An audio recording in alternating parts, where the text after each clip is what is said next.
Power house அப்படின்னு சொல்ற மாதிரி சிஎஸ்கேவோட மரணத்தனமான பேட்டிங் யூனிட் ஒரு காலத்துல இருந்தது.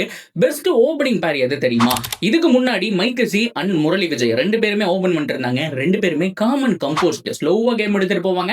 ஒருத்தர் ஆக்சிலரேட் பண்ணுவாரு. இந்த மாதிரி தான் இருந்தது. அதுக்கப்புறம் இப்போ நம்ம ருத்ராஜ் கேக்வாட், டிவான் கான்வே நிறைய பார்ட்னர்ஷிப் பார்த்திருக்கோம். ஆனா எத்தனை பேர் வந்தாலுமே அடிதடிக்கு பேர் போன ஒரு ஆளுகன்னு சொல்லணும் அப்படின்னா, ஒரு பக்கம் பிரண்டன் மெக்கலம், இன்னொரு பக்கம் டுவைன் ஸ்மித். டுவைன் ஸ்மித்தை பொறுத்த வரைக்கும் அவருடைய கேரக்டரே அதுதான்.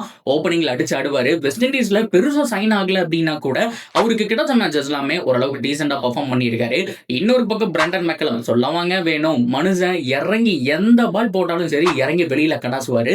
ரெண்டு பேரும் ஓபன் பண்ணாங்க. அந்த சீசன்லாம் மறக்க முடியாத ஒரு சீசன்ஸ் அப்படின்னு சொல்லி 2015 வரைக்கும் மரண கொடூரமான ஒரு லைன் அப்பா இருந்தாங்க. இந்த லைன் அப் சேர்ந்து ரொம்ப முக்கியமா சிஎல் T20 வின் பண்ணி கொடுத்ததும் ஞாபகமான ஒரு விஷயம் சொல்லி ஆகணும். இனிமேல் சிஎஸ்கே நினைச்சாலும் இந்த மாதிரி ஒரு ஓப்பனிங் பேர் சான்ஸே இல்லை.